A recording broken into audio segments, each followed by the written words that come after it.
ఓం శాంతి. ఈరోజు మురళి డేట్ 5 జనవరి 2026. బాబా చెప్తున్నారు, మధురమైన పిల్లలు, తండ్రి శ్రీమతం ద్వారా మీరు మనుషుల నుండి దేవతలుగా అవుతారు. గీతా జ్ఞానము మరియు రాజయోగము మిమ్మల్ని సంపూర్ణ పావనంగా తయారు చేస్తాయి. ప్రశ్న: సత్యుగంలో ప్రతి వస్తువు చాలా మంచిగా సతోప్రధానంగా ఉంటుంది. ఎందుకు? జవాబు: ఎందుకంటే అక్కడ మనుషులు సతోప్రధానంగా ఉంటారు.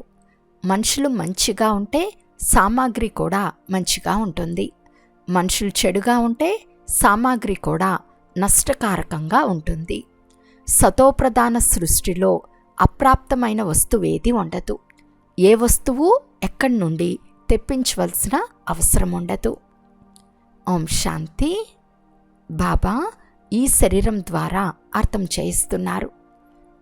దీనిని అంటే శరీరంను జీవము అని అంటారు. ఇందులో ఆత్మ అంటే బ్రహ్మ బాబా ఆత్మ ఉంది. అంతేకాక పరంపిత పరమాత్మ కూడా ఉన్నారని పిల్లలైన మీకు తెలుసు.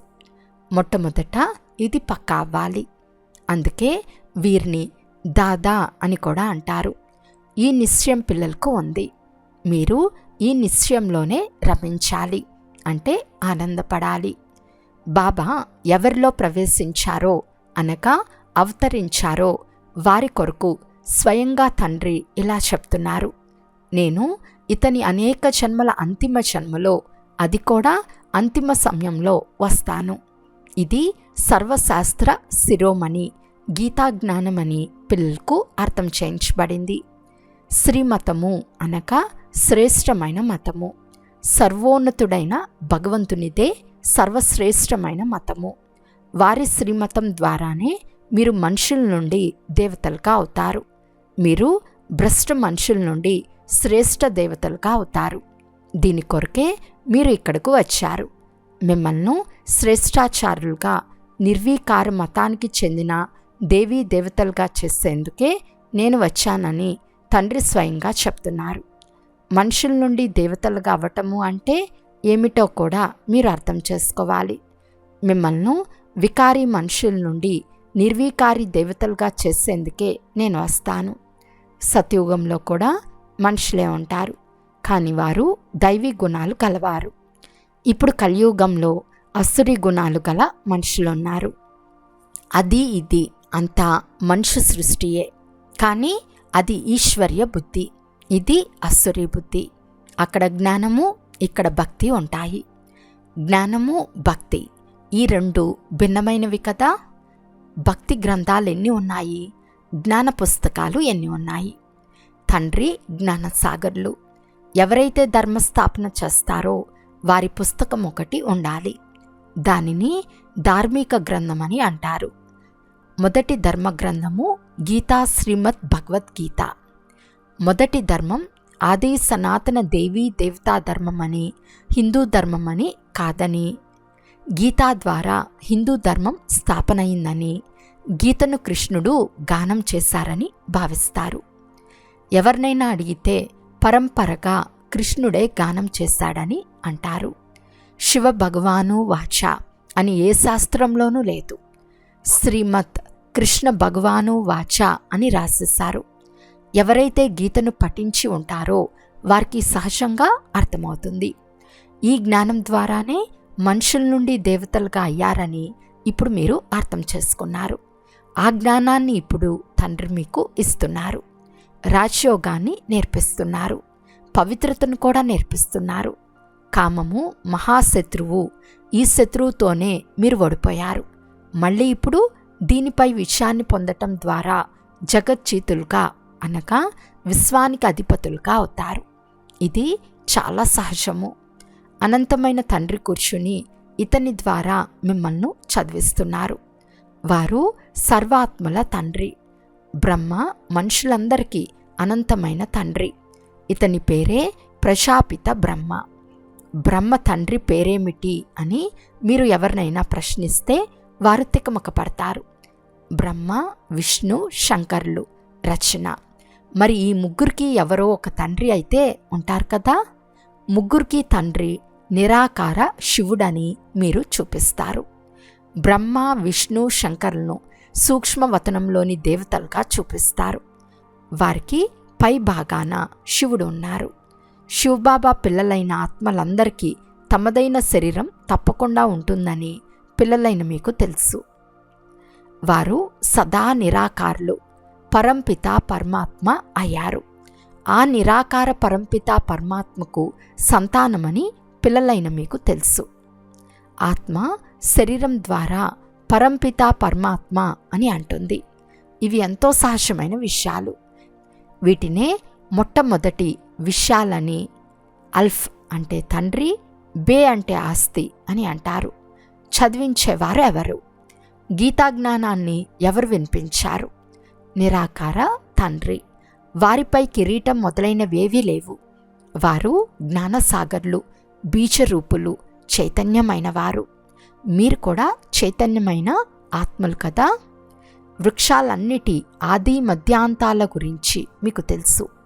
తోటను సంభాలన చేసే తోటమాలు కాకుండా మీరు బీజం ఎలా నాటుతారో దాని నుండి వృక్షం ఎలా వస్తుందో మీరు అర్థం చేసుకోగలరు. అవన్నీ జడమైన వృక్షాలు, ఇది చైతన్యమైనది. మీ ఆత్మలో ఈ వృక్ష జ్ఞానం ఉంది. ఇంకెవ్వరి ఆత్మలోనూ ఈ జ్ఞానం లేదు. తండ్రి చైతన్య మనుష్య సృష్టికి బీజరూపులు కనుక వృక్షం మనుషులదే అవుతుంది. ఇది చైతన్యమైన రచన. బీజానికి రచనలకు భేదం ఉంటుంది కదా. మామిడి విత్తనాన్ని నాటుట ద్వారా మామిడి పండు వెలువడుతుంది. మామిడి చెట్టు ఎంతో పెద్దదిగా అవుతుంది. ఈ విధంగానే మనుషు బీజం నుండి మనుషులు చాలా ఫలదాయకంగా అవుతారు. జడ బీజంలో జ్ఞానం ఉండదు. వీరు చైతన్య బీజరూపము. వీరిలో సృష్టి రూపీ వృక్షం అంతటి జ్ఞానం ఉంది. వృక్షం ఎలా ఉత్పన్నమవుతుందో, పాలన ఎలా జరుగుతుందో, మళ్ళీ వినాశనం ఎలా అవుతుందో ఈ జ్ఞానమంతా ఉంది. ఈ చాలా పెద్ద వృక్షం వినాశనమై మళ్ళీ నూతన వృక్షం ఎలా నిలుస్తుందో గుప్తము. మీకు జ్ఞానం కూడా గుప్తంగానే లభిస్తుంది. తండ్రి కూడా గుప్తంగానే వచ్చారు. ఇప్పుడు అంటు కట్టబడుతుందని మీకు తెలుసు. ఇప్పుడు అందరూ పతితులుగా అయిపోయారు. బీజం ద్వారా వెలువడే మొట్టమొదటి ఆకులు ఎవరు? సత్యుగపు మొదటి ఆకు కృష్ణుడే అని అంటారు. లక్ష్మీనారాయణను అనరు. కొత్త ఆకులు చిన్నవిగా ఉంటాయి, తర్వాత వృద్ధి చెందుతాయి. కనుక ఈ బీజానికి చాలా మహిమ ఉంది. వీరు చైతన్యమైన వారు కదా. తర్వాత వెలువడే ఆకులు కూడా మహిమ ఉంది. ఇప్పుడు మీరు దేవీ దేవతలుగా అవుతున్నారు. దైవీ గుణాలు ధారణ చేస్తున్నారు. మనము దైవిక గుణాలను ధారణ చేసి వీరిలాగా తయారవ్వాలనేదే ముఖ్యమైన విషయము. చిత్రాలు కూడా ఉన్నాయి. ఈ చిత్రాలు లేకుంటే జ్ఞానం బుద్ధిలోకి రాదు. ఈ చిత్రాలు బాగా ఉపయోగపడతాయి. భక్తి మార్గంలో ఈ చిత్రాలకు పూజ కూడా జరుగుతుంది. జ్ఞాన మార్గంలో ఈ చిత్రాల ద్వారా మనం ఇలా తయారవ్వాలనే జ్ఞానం లభిస్తుంది.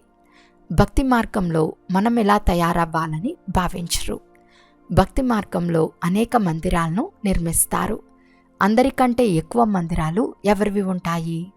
తప్పకుండా శివబాబా మందిరాలే ఉంటాయి. వారు బీజరూపులు కదా. వారి తర్వాత రచనలో మొదటి స్థానంలో ఉన్న వారి మందిరాలు ఎక్కువగా ఉంటాయి. రచనలో మొదటి స్థానం ఈ లక్ష్మీనారాయణులది. శివుని తర్వాత లక్ష్మీనారాయణులకు ఎక్కువ పూజ జరుగుతుంది. మాతలు జ్ఞానం ఇచ్చినప్పటికీ వారికి పూజ జరగదు. వారు చదివిస్తారు కదా. తండ్రి మిమ్మల్ని చదివిస్తారు, మరెవ్వరిని పూజించరు. చదివించే వారిని ఇప్పుడు పూజించలేరు. చదువుకున్న తర్వాత మళ్ళీ ఎప్పుడైతే మీరు జ్ఞానాన్ని మర్చిపోతారో అప్పుడు పూజ జరుగుతుంది. మీరే దేవీ దేవతలుగా అవుతారు. మనల్ని ఇలా తయారు చేయవారికి మొదట పూజ జరుగుతుందని, ఆ తర్వాత నెంబర్ వారుగా మనకు కూడా పూజలు జరుగుతాయని మీకు తెలుసు. ఆ తర్వాత క్రిందకి దిగజారుతూ పంచతత్వాల పూజ కూడా జరుగుతుంది. శరీరం పంచతత్వాలతో తయారైంది కదా. పంచతత్వాలను పూజించటం లేక శరీరాలను పూజించటం రెండు ఒకటే. ఈ లక్ష్మీనారాయణులు మొత్తం విశ్వం అంతటికి అధిపతులుగా ఉండేవారని, ఈ దేవీ దేవతల రాజ్యం కొత్త సృష్టిలో ఉండేదనే జ్ఞానం మీ బుద్ధిలో ఉంది. కానీ అది ఎప్పుడు ఉండేదో ప్రపంచంలోని వారికి తెలియదు. లక్షల సంవత్సరాలని అంటారు. లక్షల సంవత్సరాలున్నట్లయితే అప్పటి విషయాలు ఎవరి బుద్ధిలోనూ ఉండేవి కావు. నేటి నుండి 5000 సంవత్సరాల క్రితం మనము దేవీ దేవతా ధర్మం వారిగా ఉండేవారమని మీకిప్పుడు స్మృతి కలిగింది. దేవీ దేవతా ధర్మం వారు ఆ తర్వాత మళ్ళీ ఇతర ధర్మాలలోకి పరివర్తన అయ్యారు. హిందూ ధర్మం అని అనరాదు. కాని పతితులైన కారణంగా స్వయాన్ని దేవీ దేవతలమని చెప్పుకోవటం శోభించదు. అపవిత్రమైన వారిని దేవీ దేవతలని అనలేరు. మనుషులు పవిత్ర దేవతలను పూజిస్తారు కనుక తప్పనిసరిగా వారు స్వయం అపవిత్రంగా ఉంటారు. అందువలన పవిత్రుల ఎదుట తల వంచవలసి వస్తుంది. భారతదేశంలో కన్యలకు నమస్కరిస్తారు, కుమారులకు నమస్కరించరు, స్త్రీలకు నమస్కరిస్తారు. మగవారికి ఎందుకు నమస్కరించరు? ఎందుకంటే ఈ సమయంలో మొదట మాతలకే జ్ఞానం లభిస్తుంది. తండ్రి ఇతనిలో ప్రవేశిస్తారు. ఇతను ఖచ్చితంగా అతిపెద్ద జ్ఞాన నది. ఇతను అన్నిటికంటే పెద్ద నది. నదుల్లో అతిపెద్ద నది బ్రహ్మపుత్ర నది. ఇది కలకత్తా వైపుగా వెళ్ళి సముద్రంలో కలుస్తుంది. అక్కడ మేళా కూడా జరుగుతుంది. కానీ వారికి ఇది ఆత్మ పరమాత్మల మేళా అని వారికి తెలియదు. అది నీటి నది. దానికి బ్రహ్మపుత్ర నది అని పేరు పెట్టారు. వారు బ్రహ్మతత్వంనే ఈశ్వరుడని భావిస్తారు. అందుచే బ్రహ్మపుత్ర నదిని చాలా పావనమైనదిగా భావిస్తారు. అతిపెద్ద నది కనుక అతి పవిత్రంగా కూడా ఉంటుంది. వాస్తవానికి పతిత పావని అని గంగను కాదు, బ్రహ్మపుత్ర నదిని పిలవాలి. ఈ నదికి మేళా కూడా జరుగుతుంది. ఇది కూడా సాగరము మరియు బ్రహ్మ నదుల మేళా. బ్రహ్మ ద్వారా అడాప్షన్ తీసుకోవటం ఎలా జరుగుతుందో అర్థం చేసుకోవలసిన గూహ్యమైన విషయము. ఇది తర్వాత ప్రాయలోపమైపోతుంది. ఇదైతే చాలా సహజమైన విషయమే కదా. భగవాను వాచ, నేను మీకు రాజయోగాన్ని నేర్పిస్తాను. ఆ తర్వాత ఈ ప్రపంచమే వినాశనమైపోతుంది. శాస్త్రాలు మొదలైనవి ఏవీ ఉండవు. మళ్ళీ భక్తి మార్గంలో ఈ శాస్త్రాలు ఉంటాయి. జ్ఞాన మార్గంలో శాస్త్రాలు ఉండవు. ఈ శాస్త్రాలు తరతరాల నుండి కొనసాగుతూ వస్తున్నాయని మనుషులు భావిస్తారు. వారిలో జ్ఞానం ఏమాత్రం లేదు. కల్పమాయువును లక్షల సంవత్సరాలని అంటారు. అందుకే పరంపరగా వస్తూ ఉందని అంటారు. దీనినే అజ్ఞాన అంధకారం అని అంటారు. పిల్లలైన మీకిప్పుడు ఈ అనంతమైన చదువు లభిస్తున్నది. తద్వారా మీరు ఆది మధ్యాంత రహస్యాన్ని అర్థం చేయించగలరు. మీకు ఈ దేవీ దేవతల చరిత్ర, భూగోళం గురించి పూర్తి వివరాలు తెలుసు. పవిత్ర ప్రవృత్తి మార్గానికి చెందిన పూజ్యులుగా ఉండే వీరే ఇప్పుడు పతితులుగా, పూజారులుగా అయ్యారు. సత్యుగంలో పవిత్ర ప్రవృత్తి మార్గం ఉంటుంది. కలియుగంలో అపవిత్ర ప్రవృత్తి మార్గం ఉంది. తర్వాత నివృత్తి మార్గం ఉంటుంది. అది కూడా డ్రామాలో రచింపబడింది. దానినే సన్యాస ధర్మం అని అంటారు. ఇల్లు వాకిళ్ళు సన్యసించి అడవుల్లోకి వెళ్తారు. అది హద్దు సన్యాసం. మీది అనంతమైన సన్యాసం. మనము సంగం యుగంలో ఉన్నాము. మనం ఈ పాత ప్రపంచాన్ని వదిలి నూతన ప్రపంచంలోకి వెళ్తామని మీరు తెలుసుకున్నారు. మీకు తిథి, తారీఖు, సెకండ్ సహితంగా అన్నీ తెలుసు. వారేమో కల్పమాయువు లక్షల సంవత్సరాలని అంటారు. మీరు 5000 సంవత్సరాల పూర్తి లెక్క తీయగలరు. కానీ లక్షల సంవత్సరాల విషయాలను ఎవరూ స్మృతి కూడా చేయలేరు కదా. తండ్రి ఎవరు, ఏ విధంగా వస్తారు, ఏ కర్తవ్యాన్ని నిర్వహిస్తారు మొదలైన విషయాలను మీరిప్పుడు తెలుసుకున్నారు. మీకు అందరి కర్తవ్యము, జాతకాల గురించి తెలుసు. వృక్షంలో లెక్కలేనన్ని ఆకులుంటాయి. వాటిని లెక్కించటం అసాధ్యం. ఈ అనంతమైన సృష్టి రూపీ వృక్షానికి ఆకులు ఎన్ని ఉన్నాయి? 5000 సంవత్సరాల్లో ఇన్ని 100 కోట్లు. ఇక లక్షల సంవత్సరాల్లో అయితే ఎంత లెక్కలేనంత మంది మనుషులు ఉంటారు. భక్తి మార్గంలో సత్యుగానికి ఇన్ని సంవత్సరాలు, త్రేతాయుగం ఇన్ని సంవత్సరాలు, ద్వాపరయుగం ఇన్ని సంవత్సరాలు అని రాయబడి ఉంది. తండ్రి కూర్చుని మీకు ఈ రహస్యాలన్నీ అర్థం చేయిస్తున్నారు. మామిడి టెంకను చూస్తూనే మామిడి చెట్టు ముందుకు వస్తుంది కదా.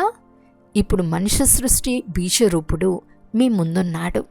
వారే కూర్చుని మీకు వృక్ష రహస్యాన్నంతటినీ వివరిస్తున్నారు. ఎందుకంటే వారు చైతన్యమైన వారు కదా.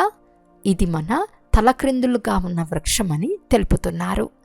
ఈ ప్రపంచంలో జడ చైతన్యాలు ఏవేవి ఉన్నాయో అన్నీ ఉన్నవి ఉన్నట్లుగా రిపీట్ అవుతాయని మీరు అర్థం చేయించగలరు. ఇప్పుడు ఎంతగా వృద్ధి చెందుతూ ఉన్నాయి. సత్యుగంలో ఇంత ఉండదు. ఫలానా వస్తువు ఆస్ట్రేలియా నుంచి, ఫలానా వస్తువు జపాన్ నుంచి వచ్చిందని అంటారు. సత్యుగంలో ఆస్ట్రేలియా, జపాన్ మొదలైనవేవి ఉండవు. గ్రామానుసారంగా అక్కడి వస్తువులు ఇక్కడకు వస్తాయి. అమెరికా నుండి గోధుమలు వస్తాయి. సత్యుగంలో ఇలా ఎక్కడి నుండి ఏ వస్తువు రాదు. అక్కడ ఒకే ధర్మం ఉంటుంది. ఇక్కడ ధర్మాలు వృద్ధి చెందుతూ ఉంటాయి. వాటితో పాటు ఇతర వస్తువులన్నీ వెలువడుతూ ఉంటాయి. సత్యుగంలో ఎక్కడి నుండి ఎవరివి దిగుమతి చేసుకోరు. ఇప్పుడు ఎక్కడెక్కడి నుండి వస్తువులను తెప్పిస్తున్నారో చూడండి. మనుషుల తర్వాత వృద్ధి చెందుతూ వచ్చారు. అక్కడ ప్రతి వస్తువు సతోప్రధానంగా చాలా బాగుంటుంది. మనుషులు కూడా సతోప్రధానంగా ఉంటారు. మనుషులు బాగుంటే వస్తువులు కూడా బాగుంటాయి. మనుషులు చెడ్డవారైతే వస్తువులు కూడా నష్టకారకంగా ఉంటాయి. విజ్ఞాన శాస్త్రపు ముఖ్యమైన వస్తువులు యాటమ్ బాంబులు. వీటి ద్వారా ఇదంతా వినాశనమైపోతుంది. వాటిని ఎలా తయారు చేసి ఉండవచ్చు? తయారు చేసిన వారిలో డ్రామానుసారంగా మొదటి నుండే ఆ జ్ఞానం ఉంటుంది. సమయం వచ్చినప్పుడు వారిలో ఆ జ్ఞానం ఉత్పన్నమవుతుంది. ఎవరిలో ఏ జ్ఞానం ఉంటుందో వారు ఆ పనే చేస్తారు. ఇతరులకు కూడా దానిని నేర్పిస్తారు. కల్పకల్పము ఏ పాత్రను అభినయించారో మళ్ళీ అదే పాత్ర చేస్తారు. ఇప్పుడు మీరంత జ్ఞానవంతులుగా అవుతారు అంటే దీనిని మించిన జ్ఞానం ఇంకేదీ ఉండదు. మీరు ఈ జ్ఞానం ద్వారా దేవతలుగా అవుతారు. దీనికంటే ఉన్నతమైన జ్ఞానం ఇంకేదీ లేదు. అదంతా మాయా జ్ఞానం. దాని ద్వారా వినాశనం అవుతుంది. వైజ్ఞానికులు చంద్రుని పైకి వెళ్తారు, పరిశోధనలు జరుపుతారు. మీకు కొత్త విషయాలేవీ లేవు. ఇదంతా మాయ యొక్క ప్రభావం. చాలా ఆడంబరం చేస్తారు, చాలా లోతుగా వెళ్తారు, బుద్ధిని చాలా భ్రమింపచేస్తారు. ఏదో అద్భుతాన్ని చేసి చూపాలని అనుకుంటారు. చాలా అద్భుతం చేయటం ద్వారా ఇంకా నష్టం వాటిల్లుతుంది. ఏమేమో తయారు చేస్తూ ఉంటారు. తయారు చేయవారికి దీని ద్వారా ఇలా వినాశనం జరుగుతుందని తెలుసు. అచ్చా, మధురాతి మధురమైన అపురూపమైన పిల్లలకు మాతాపిత బాప్తాతాల ప్రియ స్మృతులు మరియు గుడ్ మార్నింగ్. ఆత్మిక పిల్లలకు ఆత్మిక తండ్రి నమస్తే. ఆత్మిక తండ్రికి ఆత్మిక పిల్లల యొక్క ప్రియ స్మృతులు మరియు నమస్తే నమస్తే నమస్తే. ధారణ కొరకు ముఖ్య సారము. ఫస్ట్ పాయింట్, గుప్తంగా జ్ఞానస్మరణ చేస్తూ హర్షితంగా ఉండాలి. దేవతల చిత్రాలు ఎదుట కనిపించినప్పుడు వాటికి నమస్కరించటం లేక వందనం చేసేందుకు బదులు వారిలాగా తయారయ్యేందుకు దైవీ గుణాలు ధారణ చేయాలి. సెకండ్ పాయింట్, సృష్టికి బీజరూపుడైన తండ్రిని మరియు వారి చైతన్య రచనను అర్థం చేసుకుని జ్ఞానస్వరూపులు కావాలి. ఈ జ్ఞానానికి మించిన జ్ఞానమేదీ లేదు అనే నశాలో ఉండాలి. ఈరోజు వరదానము. ఒక్క తండ్రి తప్ప వేరెవ్వరూ లేరు అనే పాఠం యొక్క స్మృతి ద్వారా ఏకరస స్థితిని తయారు చేసుకునే శ్రేష్ఠ ఆత్మా భవ. ఒక్క తండ్రి తప్ప వేరెవ్వరూ లేరు. ఈ పాఠము నిరంతరము గుర్తుంటే స్థితి ఏకరసంగా అయిపోతుంది. ఎందుకంటే జ్ఞానమైతే అంతా లభించింది. అనేక పాయింట్లు ఉన్నాయి, కానీ జ్ఞాన పాయింట్లతో పాటు పాయింట్ రూపంలో ఉండాలి. ఇది ఎవరైనా క్రిందకి లాగుతున్న సమయంలో చేయాల్సిన అద్భుతం. ఒక్కసారి ఏదైనా విషయం కిందకి లాగుతుంది, ఒక్కసారి ఎవరైనా వ్యక్తి, ఒక్కసారి ఏదైనా వస్తువు, ఒక్కసారి వాయుమండలం. ఇదైతే తప్పకుండా జరుగుతుంది. కానీ ఒక్క సెకండ్లో ఈ విస్తారం అంతా సమాప్తమై ఏకరస స్థితి ఉండాలి. అప్పుడు శ్రేష్ఠ ఆత్మా భవ యొక్క వరదాని అని అంటారు. స్లోగన్: జ్ఞానశక్తిని ధారణ చేసుకుంటే విఘ్నాలు దాడి చేసేందుకు బుధులు ఓడిపోతాయి. అవ్యక్త సూచన: ఈ అవ్యక్త మాసంలో బంధన్ముక్తులుగా ఉండి జీవన్ముక్త స్థితిని అనుభవం చేయండి. ఇప్పుడు అందరూ ముక్తులుగా అయ్యి ఎటువంటి మాస్టర్ ముక్తిదాతలు కావాలి అంటే సర్వ ఆత్మలు, ప్రకృతి, భక్తులు ముక్తులుగా అయిపోవాలి. ఇప్పుడు నా ఒక్కొక్క పుత్రుడు ఎప్పుడు జీవన్ముక్తంగా అవుతాడు అనే విషయంలో బ్రహ్మబాబా డేట్ కాన్షియస్లో ఉన్నాడు. అంతమంలో జీవన్ముక్తులుగా అవుతామని అనుకోకండి. చాలా కాలపు జీవన్ముక్త స్థితి యొక్క అభ్యాసం చాలా కాలపు జీవన్ముక్త రాజ్యభాగ్యానికి అధికారులుగా చేస్తుంది. అచ్చా, ఓం శాంతి.